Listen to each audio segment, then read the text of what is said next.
Hi everyone, this is the oto1. Thanks for coming here, and first of all, thanks for purchasing the main product, for having faith in us here, and there's some good stuff there. Now this oto1 is a interview.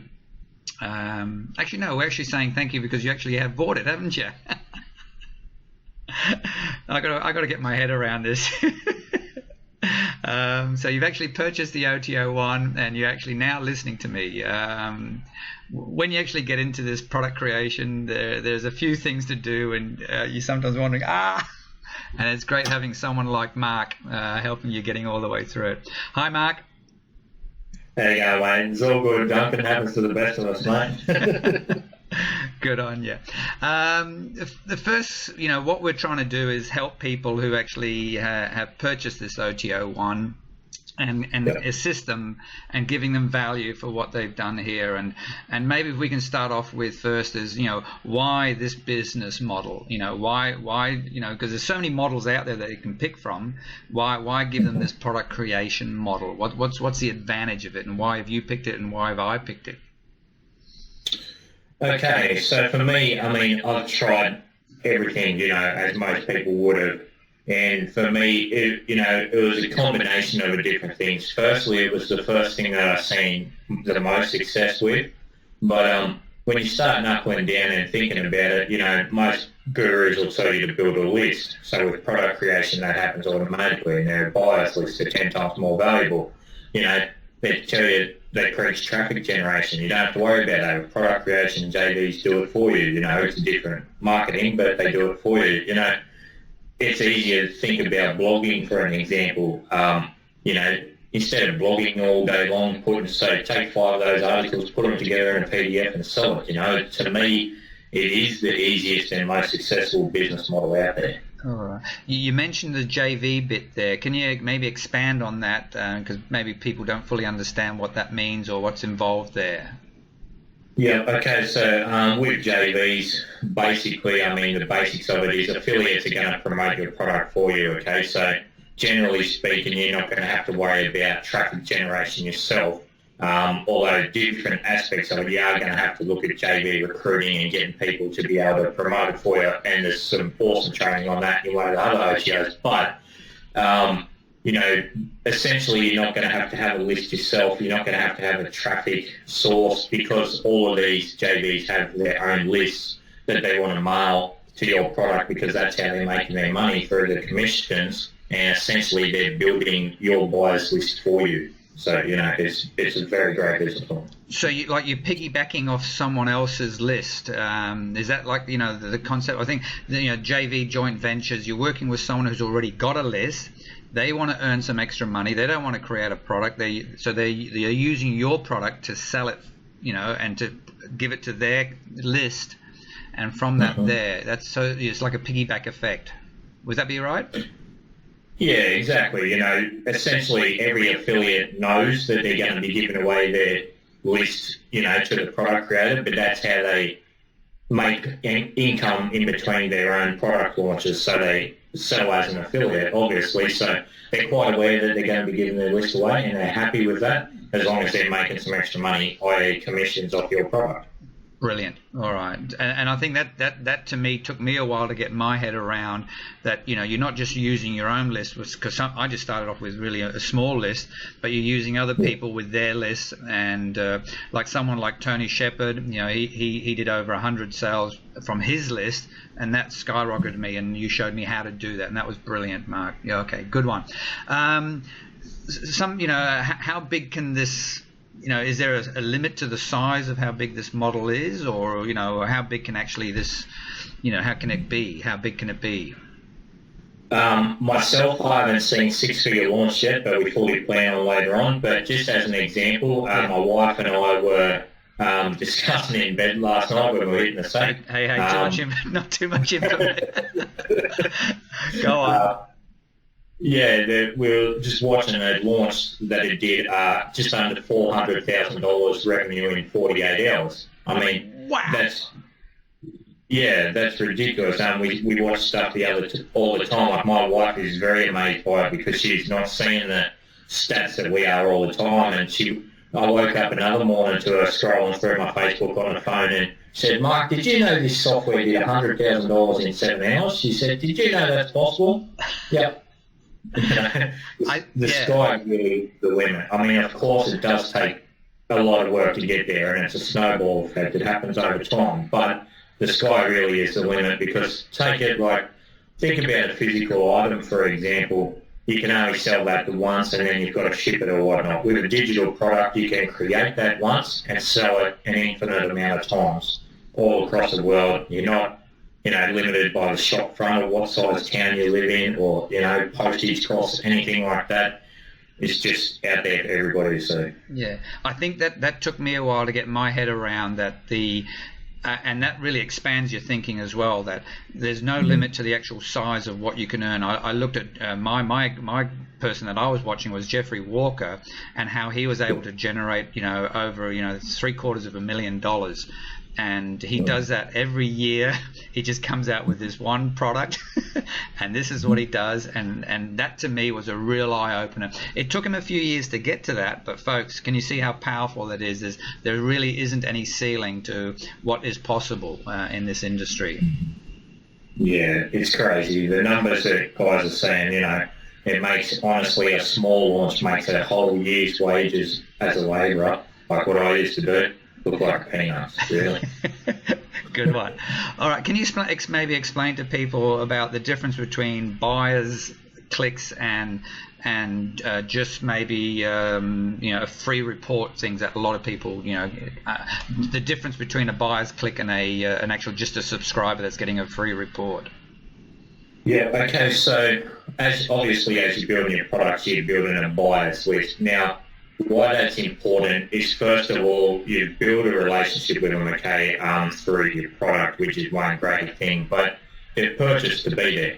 So you know that they're not a tire kicker, you know that they're quite willing to use their PayPal account or their credit cards online, which is a barrier that you've got to break through in this market, and the trust factor and all that type of thing for people to be able to make a purchase of your product. So the reason buyer leads are so much better is exactly that. You know that they're willing to spend, and you know that they're willing to learn this business. So let's say, for example, if you send, I know myself, if I send a list of 500 buyers to 500 buyers and 500 freebie seekers, the exact same list, the exact same email, the buyers list will head and shoulders outweigh the amount of money that the freebie seekers list does, because plain and simple, the freebies aren't invested into you as such, and they're on thousands of lists, but you're also not aware yet. Maybe they're just yet at the starting process, and you're not aware whether they're actually willing to spend money online to get into their learning and invest in their learning. Can we just add on that, because to fully understand, because once you've created this product, you think that's the only income you're going to earn, but you've now generated, people have bought it. And I'll maybe talk about later how I generated over a couple of hundred buyers from my product. Those couple of hundred doesn't really sound like much, but what those 200 people, sending them to other affiliate, it gives you another avenue of earning an income, which is not doing your product anymore. And I think that's powerful. Can you maybe just share how you got me to understand that? Yeah, exactly. So, okay, you're going to have big bursts when you move into this business, all right? The whole idea of it is you'll have your product creation income, your affiliate marketing income, and then as you grow further, your higher ticket income. But that's for another conversation. But, moving forward, so you're going to have a big burst of income, okay, when you're in launch week or launch day, whatever it is, everybody's promoting for you. Great. Now, while you're in the process of building your next product, creating your next product, it's as simple as finding an offer on one of the networks, Warrior Plus, JVZoo, QuickBank, something like that looks good. Maybe someone's come and approached you and said, hey, I'd like you to promote for me. Grab your affiliate link, send out an email, and anybody that purchases through that link is commissions for you, which can be quite substantial. So what it's doing is adding an extra revenue stream for you in between your bigger product launches. And no extra work? No. Very little, 5 minutes to type up an email. It's brilliant, and then that once you get your list over the 2,000 or even around the 1,000, and you're starting to earn $1 per person each month from that, because that's what people quote around about that dollar. There's another $1,000 each month coming in. That's very powerful. Like an example, Tony, he promoted my product, and he earned all that because we give 100% commission away on the front end. And he earned quite a lot of money from that, from doing no work. And like you said, just doing 5 minutes to do an email. Yeah, very simple, and it's so powerful. And that's where the push button type of stuff that everybody hears about, that's where it starts coming. So in reality, yes, it's possible, but there's work to be done before you can get to that point. Obviously, you've got to create your products. All right. I think hopefully we can get people to understand that your income stream is not just going to come from the product creation. It's going to come from other things once you start this machine going for you. Yeah, definitely. All right. I think one of the biggest questions, I know I had this question, I'm not an expert. Why would anyone listen to me? And now you can't shut me up. But, in the early days, I didn't think I knew anything that would be worthwhile for someone to actually, or for me to create as a product. How do we get people over that fear? And it's a big one. Honestly, it's probably the biggest problem. Even myself, I faced it. Well, I know you faced it, Duncan. I coach a lot of people. Every single one of them face it. It's one of those things that is sort of a different way to overcome it for different people, all right? Hence why coaching is a little bit easier, which we'll get into later. But the way I overcome it was thinking about, honestly, for me, I just took action. I thought, right, I just have to do it and just see what happens. That's what I did. But what I teach a lot of my students, okay, is think of how many brand new people are coming into the market every day, which this industry is booming and exploding every day. But just for argument's sake, the Warrior Forum has something like 100 brand new sign-ups every day. So that means 100 people each and every day that have absolutely no idea, even just simple terminology about this business, like what a solo ad is, what an OTO is, anything. So a lot of people get confused thinking a WSO or a product has to be about making money. Here's how I made blah, blah, blah in yesterday or whatever. That's not the case. Some of the best WSOs that have ever been launched here's how to build a squeeze page, here's how to do whatever, here's how to do this, how to do that, and that's where people know stuff. So what I do is working with people is find out and pick out of their brain.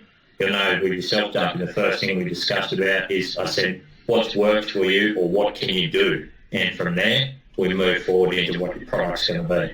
Yeah, that fear thing, it literally stops 90 to 95% of people, but you got me to get over that stage and just get something down, even on just recording it on screen, that literally got me through.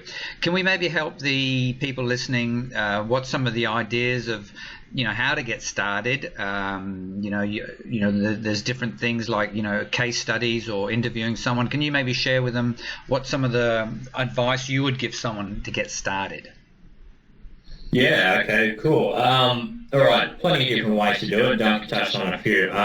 If you have people that you know are successful, you can always interview guys like that, right? If you know people you can reach out to, you can interview somebody, nothing unlike what we're doing right here. On a particular subject, you can sell that as a WSO. Okay, that's awesome. Simple how-to guides, whether it be a PDF or a video. A lot of people are terrified of video, and it's a barrier that you get over, and you just get used to the sound of your own voice, honestly. It's one of those things. But, simple how-tos, like even for an example, even if you don't know how to do something simple, if you Google it, I guarantee you can find out the answer, do some research, find out how to do, etc., put it into a report like an essay, put it into your own words, okay, don't plagiarise, put your own unique spin into it, and away you go, there's a product. I mean, there's so many different possibilities. You could do done-for-you stuff, so if you know how to do something, put out a done-for-you offer because people that don't know how to do it will pay someone to do it for them. There's so many different options there. There is. I think what we limit ourselves in that early stage. We think we're just not capable. But then once you open that Pandora's box and you showed me what's possible. I thought I only had one product, and now I've literally got 6 after literally 1.5 months. I've got 6 products, and where did they come from? And so yes, just starting. That was the big difficulty, but once going, that was really powerful there. Some of the mistakes, what did you go through that you did wrong? Would you like to share with someone, just starting in this industry? What are some of the mistakes you made? Yeah, quite a few substantial. I always tell a lot of new students coming in, the first time I launched my first product, as a WSO, I was absolutely terrified of it. I didn't. It took me 12 months to work up the courage to put one out. It was on eBay. It's called eBay. Actually, it was a 7-step one, a list building one. But anyhow, I got to writing copy, and being the genius know-it-all that I was, I wrote the copy straight in to the sales copy without putting it in a text file or saving it somewhere. Went to grab the buy button code to paste that in there. Somehow completely deleted all the copy I'd written for 3 hours previously. And when it went live, there was literally just a buy button there with no text. And I had people comment and say, "What's this? What is this? What is this?" Did anyone buy? Needless to say, I had 0 sales on that one. But, if your first one does better than that, hey, you're going well, because, look at where we're at now. So, yeah, it was terrifying to start with, but that was one mistake. A few others. Learn how to write copy, or at least copy.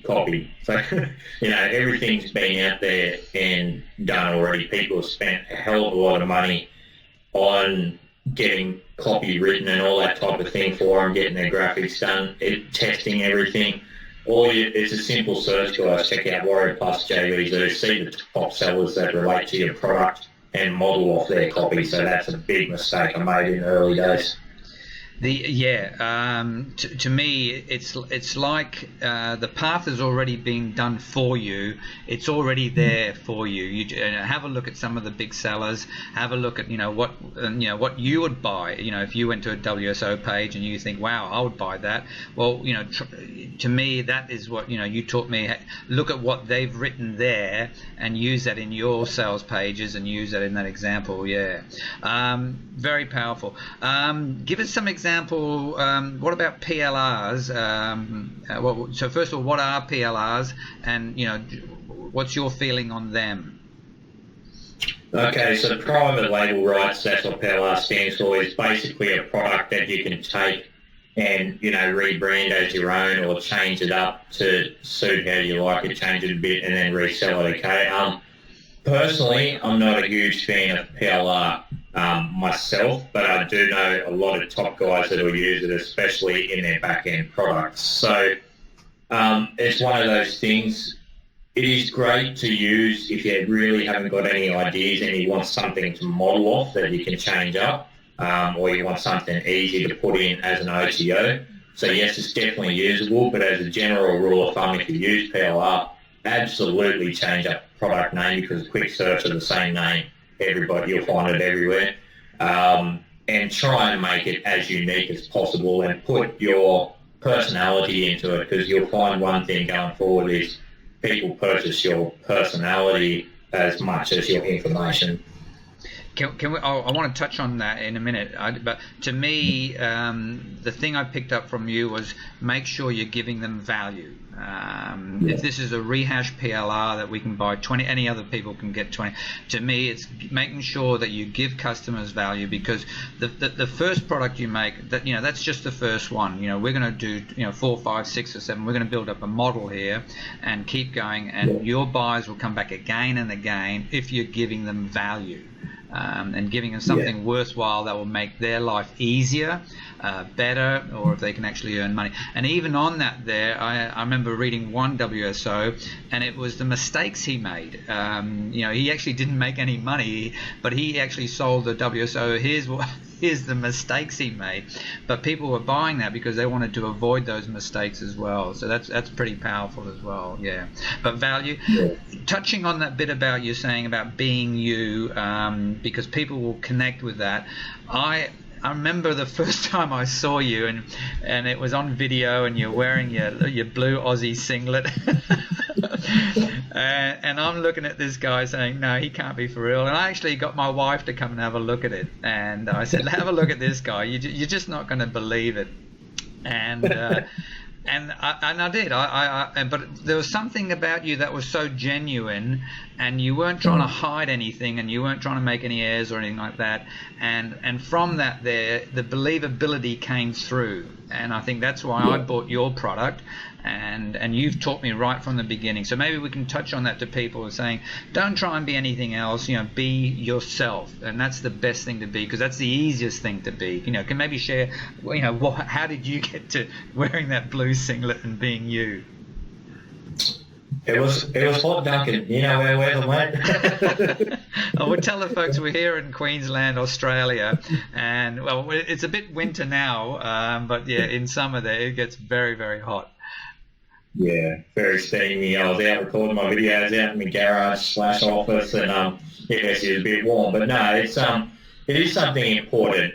When you're first starting out, you think there's a big difference between modelling off what someone else is doing, but also keeping to yourself. All right. So, and the reason it's very important to be yourself is because people are going to naturally gravitate towards you because of whatever reasons. Okay. It may be because of your geographic location. So, for example, I have a lot of Australian students because I'm an Aussie doing well in this business. I have a lot of Aussie students, okay? Yeah. It may be because of your demographics. Could be because, you're a fat bloke that likes wearing singlets, or that type of thing, mate. But be yourself, because especially moving forward, you're going to be kind of in the limelight. People are going to see a lot of you. Especially if you go down the coaching route, you're going to be talking to people, and they don't want to see you one way and then you be another, all right, basically. But, people will purchase you because, for whatever reason, they gravitate towards you and they can liken themselves to you. And a lot of people will just hit the buy button when you tell them you've got a new product without even reading your copy, because I have students that tell me that all the time, just because of who you are, and they like you. And they have trust and relationship because of who you are. That is very powerful, and that. But in the early days, you've got this fear about look at my face, and and maybe I've got an accent, and that's a bit of a scary thing. And we all like you taught me, get over it. Move along. There's going to be people who will identify with you, and that's the buyers list that we're trying to build up. And a quick point on that too, Duncan. Don't be afraid of people that are going to request refunds because they don't like the way that you speak or whatever it is. It is going to happen. It happens to me all the time. It happened 2 days ago. Somebody said, I can't understand the way you speak. Can you send me a PDF on a video product that I didn't have? So, look, sorry, mate, I don't have one. Here's a refund. And that's being true to yourself, all right? Because sometimes it is going to happen. You're not going to please everybody. But the people that do love you are going to buy absolutely everything you put out. I think you're just touching on that, the refund situation. It's some people live in fear for that, but to me that if you make over 200 sales and 2 people refunded, put it in perspective. And you got to realize you're not going to please everyone 100,000% of the time. There's going to be some, and I hate to say this, folks, there are some serial refunders. They just buy the product and refund at a drop of a hat within 3 seconds, and you think, well, there's no way they could actually have read it or done anything with it. All right, if you were starting out again, Mark, what would you do differently, apart from maybe get a better blue singlet? First thing would be write copy into a text file. Save everything. Yes. Yeah, save everything. For me, I would do it more regularly. I wouldn't be terrified of doing it. I would do it more regularly. I would put a lot more effort into it. Big thing for me. Just touch on that. When you say do it more regularly, what do more products, or do get it out quicker, or what do you mean you say do it more regularly? What do you mean there? All of the above. So when I first got started, I sort of would do one, and for whatever reason, my wife tells me I had a fear of success. So I'm not sure. I think she may have been right. But I'd put one out, it'd go well, and then it'd be, because you're working and all that in between, it'd be another 2 or 3 months before I looked at doing another one. So for me now, I am launching very regularly, sometimes a couple of times a week, but at least every fortnight. I would like to launch more regularly or more often. And another thing would be probably reach out to JVs a lot earlier. So I didn't start, recruiting JVs in the early days. I just went out a lot on my own, like Sean Lifestyle. But yeah, I probably would have started building relationships and recruiting JVs straight away. What's the advantage of that? Just want to share with the people listening. What's the advantage of recruiting JVs more? What's the benefit of that? So basically, it's going to be a bigger launch case, so stuff's going to take off quicker for you. If you've got more people that are willing to promote your product, you're going to do more units, build a bigger list, make more money as an affiliate. Everything's going to be so much bigger as opposed to going it out yourself without affiliates. You sort of do whatever traffic's on the forum, which are all browsing multiple different products at the same time, and whatever you can do out of your own list snowballing. So, you could be looking at a launch that does 50 units as opposed to 500 units. That's big. I know I've got one bigger JV partner, and Tony, and yeah, we do over. He does by himself 100 units. So you imagine if you have 10 people like that in your camp, promoting your product, that's you're straight away into 1,000 units, and that changes everything big time. I tell you what, I got my big break when I got my first WSO a day. Something happened. It's about 800 units so far. It didn't even have an OTO. It was just a front-end product. But the huge fact of all the units that come in at once and the list I built meant affiliate marketing and product creation afterwards is just not stopped. So basically 700 units is not, it's a good launch, but it's not huge. So with the right JV partners, you can push towards that easily after a few, definitely. I like when you say 700 isn't big. I know now, but when I first started, I was going to be happy if I got 10 units, and we did over 100 sales with your help. So that was brilliant. And then when I see on the Warrior Plus thing, over 1,000 sales, and then you realize how much potential is in this industry, and it's incredible there. All right, we're getting close to the time people are listening, and I just want to, the future of product creation, is this it's going to die tomorrow? If I get into this, people always worry about it, and where do you see the future with product creation? Personally, it's not something I give a lot of thought of, but personally, it's only going to get bigger. More and more people are getting internet access, in remote areas of the world. More and more people are getting laid off in their jobs, with the economy going to crap. More and more people are starting to do that first search, how to make money online. It's just going to get bigger and bigger and bigger. And if you're in front of those people, your money's going to get bigger. Simple as that. That's the only way I can see this going up.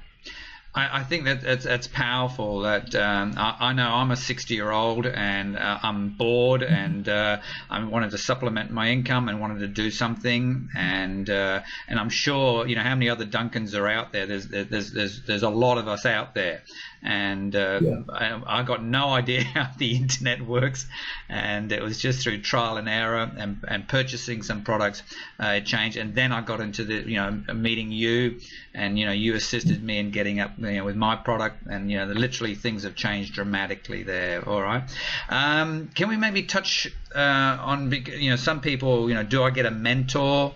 Do I need a mentor? Can I do this without a mentor, or what's the advantage of having a mentor? Maybe we can just touch on that before we finish. Yeah, definitely. Okay, so from my experience, I didn't get a mentor when I first got started. Plain and simply, I couldn't afford it, and the fact of paying some of the prices of what the mentors are asking, I just did not have it as a young bloke in Aussie, trekking about. working. But I sincerely wish that I did, and the reason being, me myself being a mentor now, and I also do have one now, a higher ticket price for more of my back end stuff, higher level stuff. But the reason being, and I'm sure you'll agree, Duncan, is they help keep you on track. They've been there and done that. So don't just get any mentor. Pick someone that's where you want to be, and you've seen that they've done it, and then they can push you and guide you. Sometimes a mentor, just one tiny little word or phrase can make so much difference to some of the stuff that you're doing. It's just the fact that someone's been there, done that. Some people want accountability, some people want reassurance, some people want technical help, some people have no idea. Whatever it is, your mentor's been there, done that. Of course, do your research and make sure that they've been there as well. But invest in yourself. Invest in a great mentor. It's just going to skyrocket things so much faster. I have to agree with you. I was struggling to try and do it myself, and in the struggling, it's very easy to get distracted and go off track and not do this, and then because there's really no. But here's an example of getting you as to help me, and I invested in myself in that particular way, and it's skyrocketed big time, and even to the degree now where we're now doing this product together. That how powerful is that? And I just want to share with you. I got approached yesterday by someone who had a review copy of this product, and they want to do a joint venture with me as well. And I'm looking at their product. So how quickly has that generated, and that's brilliant. All right, Mark, I just want to wrap up now and just thank everyone. Is there anything final words you want to say? I think we've covered a lot of it, mate. I think just probably the biggest thing that you need to keep in your mind is what Duncan's got plastered all over our download pages is action is key. Nothing's going to change if you don't take action. Yes, it may be terrifying. Yes, you may not know what you're doing. Follow along with the training you just purchased. Get your first one out there. If you need extra help, hit me or Duncan up. We'll help you out. And just do it. Once you do that first one, trust me, I know it's hard because you're on a buyer's point of view instead of a seller's. But once you do that first one, ideas are going to hit you left, right, and centre. You're going to see that it wasn't as difficult or as terrifying as you thought. And one last thing, the reality is if you do one and you don't do any sales, what's the worst thing? I mean, you're doing no sales at the moment anyway. So, how much is it really going to hurt? I think the analogy that I like was, you getting into the water. We can teach you about swimming. We can show you videos about swimming. We can talk about swimming for all our life. But you need to physically get into the water. And once you do that, you will learn, literally 1,000 times quicker. All right. Thank you, Mark. It's great working with you. And thank you, everyone, for listening. Hopefully you've got something out of it and made it worthwhile. And if you want any more information, like Mark says, our email's down the bottom there. Please contact us, and we're more than happy to assist you further. Thanks again, Mark, and signing off. Thanks for having me.